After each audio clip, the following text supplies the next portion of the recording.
Hey everyone, my name is David Rao, and I'm the music teacher who blogs at makemomentsmatter.org. You can also find my ideas on Facebook, on Instagram, on Patreon, on a variety of places when you search for my name, David Rao, or Make Moments Matter. So tonight I'm going to be talking about rhythm sticks, which I know is just so scintillating, but it's something that I want to share some ideas about how you can use rhythm sticks in a variety of different ways. What you can do with different grades. I want to talk about different kinds of rhythm sticks in case you're interested, because I feel like rhythm sticks are the sort of thing that like we have when we get to our classrooms sometime, but maybe not, but maybe different varieties. But like, what do we have? How are you going to use it? And so tonight I'm talking about rhythm sticks and how you can use them in your classroom in a variety of ways. And then also how I teach the teacher pattern to my younger kids and what we would do when we play around with that. Okay, that's coming up in just a second. First, if you're interested and you want to see me not through a screen, but in person, I'm going to be in a couple places in the next month or so. On September 13th, I'll be with the Cincinnati Orff chapter doing a workshop called It Starts With a Story, all about words and stories and books and how can you use those in your classroom.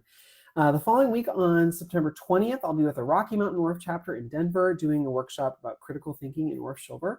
So if you're around the Denver area, we'd love to have you there for that. And then on October 4th, I'll be with the New England Orff chapter. And if you missed the It Starts With a Story workshop with Cincinnati, I'm doing it again with the New England chapter. So come on to Boston. So if you are around and you want to join in either of those places, we'd love to have you. There's more information on my website if you want to join in and learn about stuff in person and have fun in person and join cool groups of other music teachers who have mutual interest in teaching kids. Okay, so that's coming up in the next month or so. If you hear me talk about books, resources, ideas that you're interested in fact, in this video, I talk about a number of different kinds of rhythm sticks, and I have linked all those on the links page on my blog. If you go to the bottom of wherever you're watching, listening to this video, you should be able to click a direct link and go straight there, or you can go to makemomentsmatter.org and click on the video tab. Okay, so let's talk about rhythm sticks. I think rhythm sticks are like a useful tool that we sometimes forget we have. And so it's always fun to talk with other teachers about what they use and why. And one of the things that I love going around to when I see other people's classrooms is like to see what kind of rhythm sticks they have. What do they have? Because everyone has something different. I feel like so many of us have like inherited things that we've had from like years of people being in the building, and like, what did they buy? Maybe these rhythm sticks are from like 15 years ago, 20 years ago, 25 years ago. So I want to show you a couple different things that I have found and then tell you about my favorite rhythm sticks. So very often you will find just a plain basic like colored wooden rhythm stick, right? Usually about 12 inches. And these are great. They come in a variety of colors. You can still buy these. You can buy a version. There's a link on the links page if you're interested. And they're just wood. They make a really nice sound. Yes, sometimes they chip, and like over the many, many years that these have been used, they have, some of the paint is chipped off. I once had a teacher say like, I don't like using those because the paint transfers from one stick to another. Okay, well, maybe there's some here where like a kid has used a red stick on a light blue stick. It doesn't change the value of the rhythm stick. It still works great. But the thing that I do to not have that particular problem happen is when I hand out, well, first of all, I hand out the rhythm sticks. And when I hand them out, I hand out like 2 light blues to one kid, or 2 purples to another kid, or 2 reds to another kid. So they're not getting 2 different colored sticks. So like we're resolving that issue. But then also when I hand out sticks and I say, like, I've got so many colors. Let's look. With kindergarten, I'll be like, what color is this? And they're like, red. What color is this? Orange. Because they're still learning colors, right? So we go through all the colors they have, and I say, okay, if I don't get the color that I want, I should go, I didn't get the color I wanted, right? Is that what we should do? And the kids are like, no, Mr. Rao, that's silly, as if this has not actually happened, like as if a kid has not actually thrown a tantrum about not getting their favorite color. Okay, and so then in kindergarten, I'll say, okay, instead, I shouldn't do that. I should go, I didn't want this color. This is not my favorite color. That's what I should do, right? And be really upset. And the kids are like, no, Mr. Rao, who would do that? I was like, I've had many, many kids do that. And so then I'll give another example of like, I didn't want this color. again, I'm doing my best job imitating kids who have been in my classroom and done this exact thing. And I say, so, okay, well, if you get a color that's not your favorite color, don't worry, we're going to use these sticks again on another day. And so you might have another chance. And then this is my favorite phrase I learned from my friend Natasha Thurman. She teaches her kids to say, oh, well, maybe next time. Like if you don't get a turn to be the kid who's like the runner or like the conductor or the whatever is happening in your classroom, she always has them say, oh, well, maybe next time. And like my kids have said that now so often that they say it in other classrooms as well. Like if they don't get to do something in PE or art or whatever that the other kids get to do, they're like, oh, well, maybe next time. And they do it so often that like they just know, like you can just, let it ruin your day. Maybe it's not your favorite color, but oh well, maybe you'll get another one next time. Okay, we're getting off topic. So there is very often you'll find sticks that are like the 12-inch colored version. You can also very often find this version, which is like the version with the ribbing, the like hash marks in it, so that when you rub the sticks together, you can get a scraping sound. How fun is that? I actually don't like these. I don't like the scraping as much. Sometimes I'll pull these out and use them with kids, but I would much rather just have sticks that click, that don't scrape. But this is fun for teaching timbres and textures and like what other sounds can it make. Like this, it's good to have these. Now these can come in different sizes, like there's 12 inches, there's 10 inches. Usually if you're buying this version, you get like one with like the rings and one without, usually. But I put a link to that. Oh my gosh, I even found in my little cabinet, I found these by Vic Firth. Someone bought Vic Firth rhythm sticks back in the day. Why? I don't know. And they're not completely colored, but like I feel like these are like a relic that I should hold on to and like put in like a music teacher, like garage sale, like vintage store. Anyway, I don't know, but they're fun. And on here it says circle sticks. Fun. Anyway, I don't know why I have these. Okay, but my favorite rhythm stick that I found, also, when you're looking for rhythm sticks, sometimes you'll find them listed as Lummi sticks, Lummi. Why? I don't know. I don't know that. But I do know that they're just rhythm sticks. Usually the Lummi sticks are like heftier, like a thicker stick instead of like a smaller circumference. They're larger. I don't know. Maybe they're easier to hold, easier to grab. I don't know specifically why they're Lummi sticks, but they have the same function. It's just basically a large dowel, right? Okay, and then my favorite version that I found a couple years ago was this. And I found it in a PE catalog, but I link on the links page. I think maybe Rhythm in Motion has these for sale. But anyway, they're plastic and they're hollow. And so the nice thing is they're light, they're super durable. They don't make a super loud sound, which is like great. And then when I did a lesson about like the Titi Toria, which is a Maori, like a native New Zealander tossing hand coordination game where you toss sticks back and forth, these are perfect because they're not so heavy. They're easier to use. They're easy to hold. If one hits you in the head, it doesn't hurt, it doesn't feel terrible. So these are a really fun option too. And these come in 4 colors, red, green, blue, yellow, which is cool because those are like my classroom team colors. Anyway, all these sticks are all options for whatever it is you want to use them for. I just want to while I'm talking about rhythm sticks, let's talk about the options of what you can get. So there's just the colored version in whatever size you can find. There's smaller, shorter versions, 6-inch, 10-inch, 12-inch, depending on like the kid. It might be nice to have a bigger or smaller size for their hand, for their dexterity, ease of use. Because sometimes if you give a kindergartner like the foot-long rhythm sticks, it's just like too much, too unwieldy. So you can get them in different sizes. You can get the ones that are scrapable, that have like the rings on them. I don't love those, but that's just me. That's my own personal preference. And then there's the plastic ones that I showed, which are really great and super fun. And often you can find them in like PE catalogs, like PE equipment, because they're used for like relays and games and all sorts of stuff in the gym. Okay, so then what do you do with the sticks once you have them? Well, I find that there's a lot that I can do with them. I do a lesson every year with, I don't remember, 1st grade, 2nd grade, I can't remember where exactly I plan it, where I think kindergarten maybe even sometimes, where we'll click and then we'll explore how can you make different sounds. Oh gosh, and someone said on Instagram, and the plastic won't splinter. That is true. I have not had one of these break. And I have had some of the wood ones splinter or crack over time. But honestly, for as old as these wooden sticks are, they're holding up pretty well. But anyway, yeah, the plastic ones don't splinter or shatter. Okay, so there's this lesson I do with my younger kids where it will click. We'll do a rhythm, we'll do a steady beat, we'll all echo patterns back and forth. And then I say, like, how else can you play them? And we go through and explore all the things you can do, like end to end, side to side. How can you play it? What are some inventive ways you can play? Like hold it with your hands, put one under your arm, put one under your neck. How can you click with a friend, click not with a friend? Can you make letters out of these? It makes a V, it makes a T. Like we play all the things we can do. We click them together, we click in different places, we click loud, we click quiet. There are so many things you can do with them. You can tap on the floor, you can tap on the wall, there are so many things. So we spend like one lesson where we explore and try all the different sounds and timbres and things you can get out of them. How can you play them?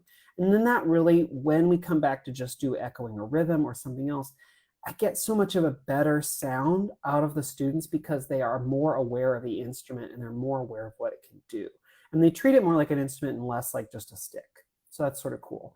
And I think it's really valuable to be able to do that with whatever grade you're going to do it with, to get them to treat these rhythm sticks a little bit more musically. So the rhythm sticks are fun. I do that in an early grade. You could bring that back at any grade you wanted to have them come back and like, what kind of sound can you get? Can you do it with a partner? How could, to come up with different things. But the lesson I wanted to share is a lesson that I used this last week for first grade. So I wanted them to have a chance to practice an echo with more than just body percussion. We clap, we pat, we do all of that, which is great. And we explore that in a lot of different contexts. But then I also wanted to get an instrument in their hands in like one of the first weeks that they're in music. But I didn't want to haul out a lot of stuff. And I knew I had enough rhythm sticks for everyone. So I handed out rhythm sticks. And we started out just by echoing. I would do a pattern, they would click back. I would do a pattern, they would click back. I would do a pattern quiet, they'd have to click back quiet. I do a little louder, they go a little louder. I do a longer pattern, they do a longer pattern. Oh, by the way, my favorite thing when we're clicking patterns. So here's an example. Click, click, click, click, click, click. Right, okay. Click, click, click, click, click. I would not do the syncopated pattern for first grade, probably.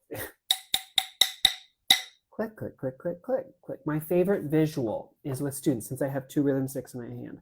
I'll hold one up and hold it horizontally, and I'll say, so far the patterns I've been giving you are this long, but now I'm going to give you patterns that are this long. And I hold two rhythm sticks horizontally end to end. So now they see that now we are doubling the length of what I'm asking them to remember. This, I don't know where this came from, but one day I just happened to do it with my class. I think I even did it with mallets, where I was saying with a class, okay, I've been giving you patterns this long, now I'm going to give you patterns this long. And that visual was like, I don't know, fireworks, wonderful moment, because they immediately knew that it was twice the length, which was magical. So hold up your rhythm sticks end to end horizontally and show like one and then one next to another one, and it's twice as long. For some reason, it's so great. So then to help them with that, I'll do a pattern like this, where it doesn't just feel longer, it feels like two smaller patterns put together. Because yes, I really am just like increasing the length and they should be able to just echo it normally. But if they're thinking of one pattern and another pattern, it helps them sort of remember in their head, because going from 4 beats to 8 beats can be hard for them to remember. Like if I went, that's hard to remember, right? But if I did something like, that's easier because the first one is just single eighth notes, the second one is. So when I start giving these longer patterns, I do with an easy first or an easy second, just so they can see that it's two things put together. Okay, because otherwise they'll try and come in early, usually. Okay, so we click, we play, we just echo, we echo patterns, we just do a steady beat. How can you keep a steady beat on here? Can you keep it in a different way? Playing around with all the different things you can do just to keep a steady beat. Right, and then I say, okay, we've done a lot of patterns. I'm going to tell you a special teacher training thing that really students students don't learn it. Teachers learn how to do this. This is the teacher pattern. I'm going to give you an early tip, an early hint of the teacher pattern. Really, this is for teachers to know and students to just learn eventually, but I'm going to teach you a special pattern. We learn it in teacher school. All the teachers know it. Do you want to learn the teacher pattern? And you're like, yeah, I want to learn the teacher pattern. I bet you've heard it. I bet you've heard teachers use this teacher pattern. I bet you have. I don't use it as much because I wanted to wait and tell you, but other teachers, they use it all the time. They're like, oh, tell me the pattern. Okay, here it is. Because they hear that everywhere, right? Like every teacher, when they want to get attention, like every time, right? Okay, so that is my, like, it's the teacher pattern. We play it, we try. How else can you do the teacher pattern? You know, how, bum, bum, knees, or like, floor, floor, floor. We play the teacher pattern in like a bunch of different ways. Can you play it quiet? Can you play it loud? Can you tap it on the floor? Can you do it with a partner? Can you, the teacher pattern, okay. And then it becomes like sort of like a poison rhythm game where I say, I'm just gonna echo back and all different kinds of pattern, but if you hear the teacher pattern, you can do it. And then you need to take your sticks and turn them into a T that means teacher. Or another class, I said, wiggle your sticks in the air to show that like once you've done it, you know that's the teacher pattern. So it's not really a poison rhythm yet because they are allowed to do it, just they need to identify that that's what they're doing. So I'll give them an example, like they can click that back, no problem. They can click that back, no problem. They click, click, click, click, click, and then make a T to show they know that's a teacher pattern, or they wiggle their sticks to show that it's a teacher pattern. Okay, then eventually it does become a poison rhythm where if I do it, they can't do it. They're not allowed to do it. So these, like, I don't call it a poison rhythm game, but I say like, that's a teacher pattern, it's for teachers only. So if I do it, you don't do it. You're a student.